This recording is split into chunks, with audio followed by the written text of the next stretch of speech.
Hey everybody, Josh the RV Nerd here at Bish's RV in Utah with another truck camper, and you might be wondering, why am I doing so many truck campers coming out of this Utah dealership? Well, the answer for that is because this Utah location actually is the second highest volume truck camper dealership in the nation. And the thing is, truck campers, a little bit of a specialty market. You need to know vehicles a little bit differently. You know, you need to know payloads, you need to know the hookup systems, the safety systems, and make sure this thing doesn't fall off the back of your pickup. And these are people who are very well trained and extremely experienced with that, and we have a really nice selection of some different things here. This is the 626X Travel Lite, which it's 1,421 pounds dry weight, which is going to, I feel, disqualify it from most half tons. And even then, even some really, really bulky half tons with like really good payload capacities, not towing, but payload. Not everybody knows the difference between those. It's still really pushing it. Almost any truck camper, with very few exceptions, I really do feel is a better fit for a 3/4 ton pickup. And understand, when I say that, that means like the number one selling pickup out there is a half ton truck. I've just disqualified us from being able to do a lot of business with the majority of truck owners because we put your safety before the sale here. And ow, what? Why is there a pricker bush over here? Are you kidding me? Look at this thing. Seriously, this thing's a man-eater. There's like children and dogs. This is a little shop of horrors nightmare. Somebody go get the weed killer. Oh my lord, that stung. I am serious too. That pricker bush got me. That thing is no joke. Holy cow. Anyway, the double windows in the entry door, something I really like. This little band right here, that's called a screenshot. What that's going to do is it just helps keep the screen door closed. Handy dandy little thing right there. And of course, if you really don't like it, I don't know why you wouldn't, you can always pop it off there. It's not that complicated of a thing. It is nice too, you've got a gas strut down here so that if it is a little bit windy, it's just, it's going to help keep the door from, jackhammer slamming against the side of the camper. Now you see this big door in the base of the dinette right there? Once you unbox the porta potty, it can fit right in there. So if it's late at night, if it's raining, you don't want to go outside for some reason, you do have a handy little potty solution.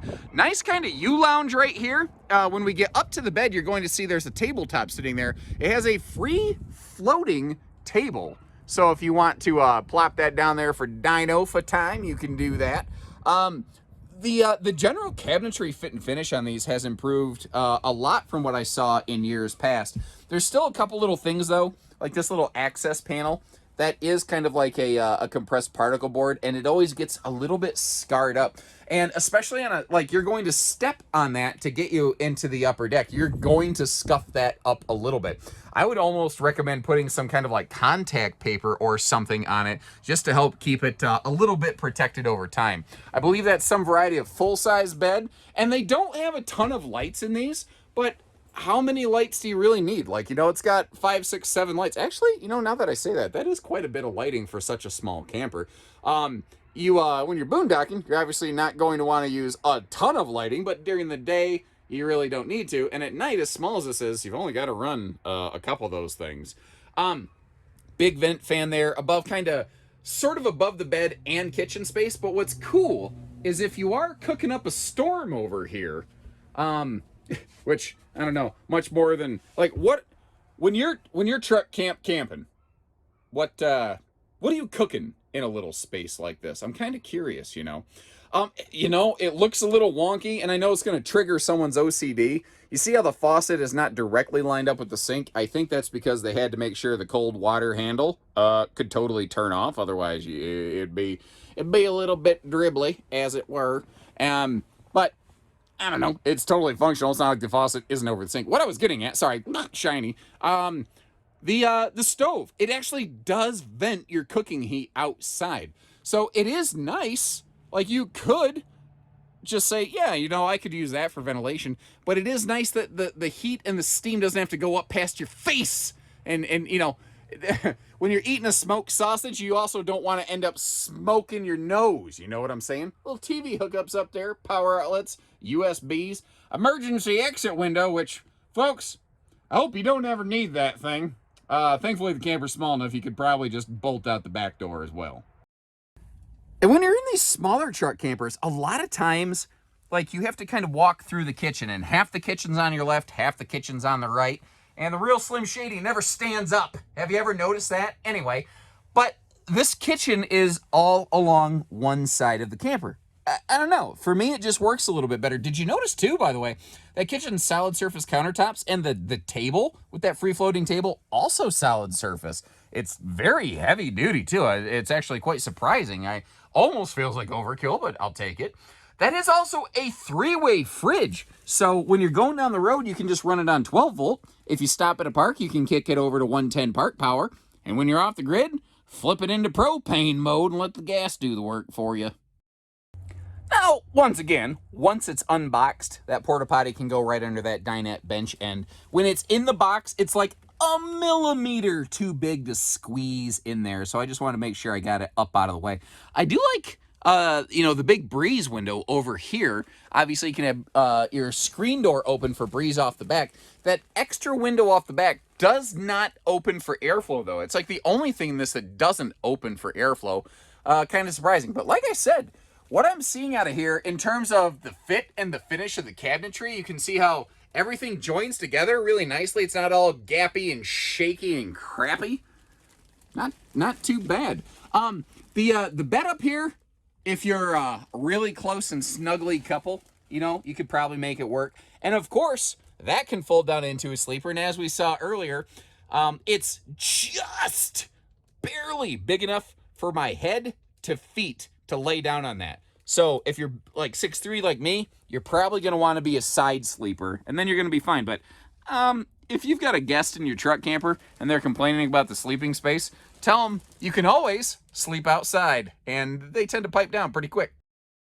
All right, so outside here, by default, we have the manual corner jacks, and it does come with a manual crank, but it also comes with one of those little drill bit adapters, so you can really save the tennis elbow on these things. There is also an option for a power jack upgrade, and hey, wouldn't you know it, we have one sitting right over here for you to look at. So if you are, preferring the more remote control easy variety, that is definitely something, we can assist you with here.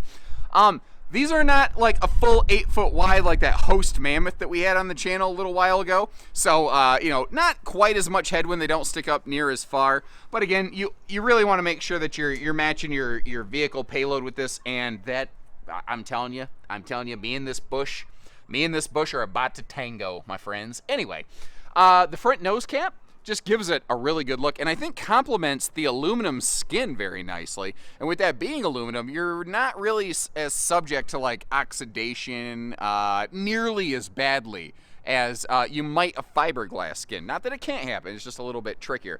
You got some decals, obviously. They may not enjoy the sunshine. You might want to put a little treatment on those. But notice I did say aluminum skin. It's actually not a fiberglass. This is, I guess you call it like tin skin camper. It is also a stick-built frame on these. It does have a, I believe it's TPO skinned roof. So, you've got like normal roof maintenance, TLC, upkeep, things like that, but that's not terribly uncommon in this segment. Tankless water heater, full outside utility shower, which if you're hooked up to park hookups, you're gonna really appreciate that tankless water heater. Although, again, you might want to come up with some kind of outside shower enclosure. On the back here, you're gonna see a bunch of little plugs. Those are for things like your power jacks or a portable solar prep plug, which they have available out here. Also kind of interesting, you saw the little TV hookups inside. You obviously see we've got little TV hookups out here as well. That being said, I don't do personally a lot of camping, so I can just sit and watch TV. I can Netflix and kill time all by myself at home. By the way, I'm like in between series. You ever get in that phase in Netflix where like you have a million things in your watch list, but you don't know what you want to watch? I'm like stuck in that phase right now. So somebody give me a good suggestion. What is something on like Netflix or Prime or Hulu? Like, what's a good series that I could burn some time on and enjoy myself doing it?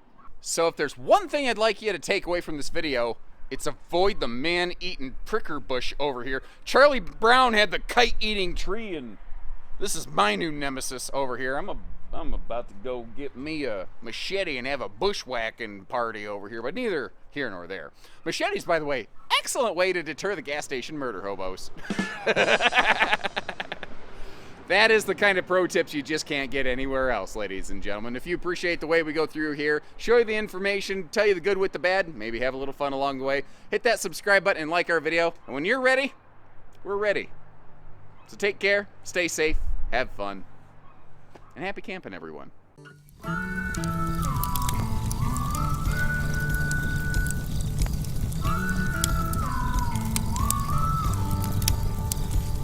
Hey everybody, Josh the RV Nerd here at nope. Almost said Haylett RV. 13 years of habit, hard to break. Let's try that again.